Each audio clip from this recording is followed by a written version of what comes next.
wish I could ask them, but they're not here. And it's just everything is left up to speculation, investigation, and whatever we're finding out is through media. What was their relationship like? I mean, obviously he grew up here, she grew up there. Did she seem to have any trouble adjusting? In the beginning, initially she did, because she didn't speak English, so she had a little bit of trouble, but eventually she learned a little bit, and then, we started communicating with her in our language. So besides the language barrier, not so much. I mean, she seemed to be fine. She just likes staying home a lot, Traditional wife, you would say? Yeah, pretty much. Stay at home, take care of the baby. I mean, for the majority of their marriage, she was pregnant for 9 months, so she was not feeling well. She was on bed rest. So. And did she have a job or a career, do you know? Because apparently there have been reports she was trained as a pharmacist. And what I know is that she had a degree in pharmacy. Okay. From where, I don't know that either. But as trained as a pharmacist, I don't have knowledge on that. So when you would watch them as a family, nothing ever set off any kind of alarm bells, no signals that something was amiss? No, just like his coworkers. I mean, we knew him, and there was nothing that would say like alarming bells that, hey, look, there's something wrong with me, It seems from what we hear from investigators now, from what we've seen coming from that house, they had not only a large number of weapons and ammunition, but a virtual bomb factory. Are you shocked to hear that? Yes, of course. Did you know that he had guns? I know that he had a gun. A gun. It was a handgun. It was kept in a lockbox. And, I asked him, why do you have it? And he's like, oh, I need it for protection. And that's the only one that I was aware of. Do you know if he knew how to use it? Did he get any training? He said that the gun was licensed. Besides that, I don't know if he got training or what other... Went to a shooting range? Yeah, I don't know about that either. Did he ever talk to you about the time when he went to Saudi Arabia? He went to Saudi Arabia for Hajj, but thousands of Muslims do that. My parents went with him too.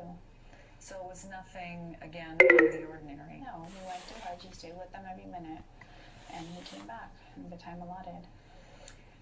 And then when he went to meet his wife,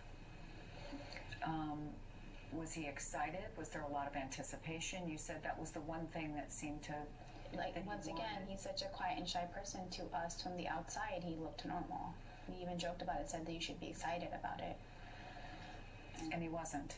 He didn't look like it, but then again, he was the type of person that, you could never read, Like, he was always quiet, kept to himself, same expression, smile occasionally here and there, so it's kind of hard to guess what the person's thinking, And he was always like that? He was always like that. Would you consider yourselves close, though?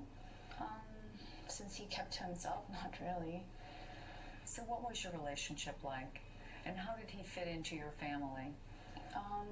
We met once a month, had our kids come over, play, and that's to the extent of it. I mean, we didn't have conversations on the phone. We didn't really spend a lot of time talking about stuff, and I felt like I grew distant from him because I got married and I moved away. And what about his relationship with your mom? Like, what about the relationship? Normal? Were they close? Was she particularly excited about the baby? Yeah, she is. She's actually very torn about the baby because the baby is the thing that's the most important to her. She spent so much time with that grandchild, and she's distraught that we don't have her. What's up, everybody? This is Young Baron. I want to talk to you about the California shooting.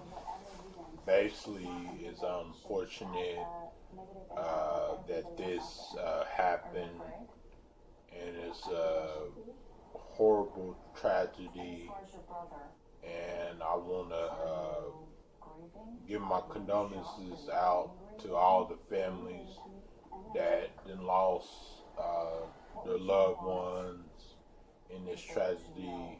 I just got through watching the sister of the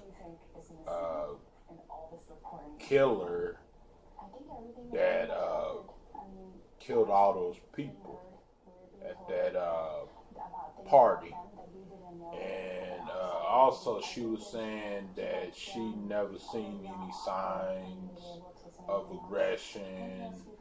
He was a good man. He never talked about his word.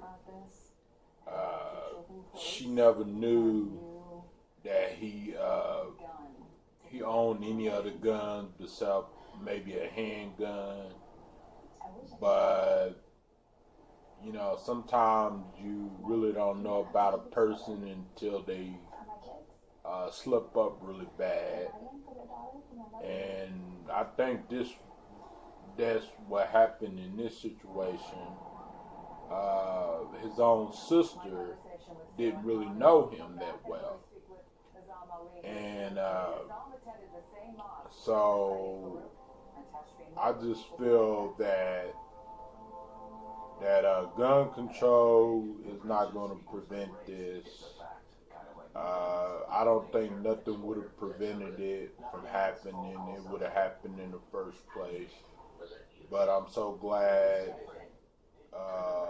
those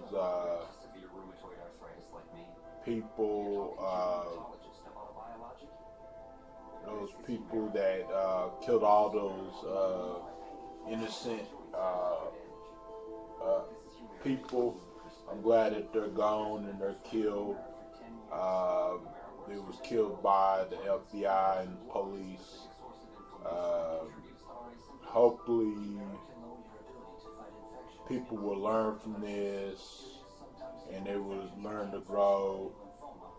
And if you see signs of aggression at your workplace, you know, please notify police. You know, if you see anybody that's talking about, you know, terrorists and Muslim and all the other stuff, you know, check into it, and because you never know, and you never know. They said that he had gotten into an argument with the co-worker about Islam and stuff. But I think it's more to the story than Islam, because I don't think somebody would just get upset and then come back to start shooting everybody. You know, I just think it's more to the story. Hopefully the news, CNN and Fox News will find out more about it. So I hope y'all enjoyed this video, and I'm out.